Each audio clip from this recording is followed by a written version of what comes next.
Hi guys, welcome back with me again in this channel. So on today's video, I'm going to show you how you can easily mention someone in a comment on TikTok. If you want to quickly notify a friend or maybe tag a creator or bring someone's attention to a viral video, this is how you can mention user in the comment sections on TikTok. So first one, you can just click on the command button on the left side of your video, and you can just click on add command here, and you can just click on this add symbol and find the username. You can just search and select the correct user profile from this drop down list, or you can just type in manually.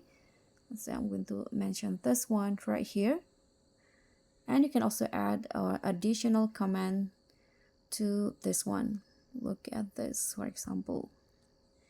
Then just hit on send, click on this arrow, this red arrow right here, and that's it. Now you already mentioned your friends in the comment. So guys, thank you so much for watching. That's pretty much all. Don't forget to like, comment, and subscribe. Also click on the thanks. I'll see you in the next one.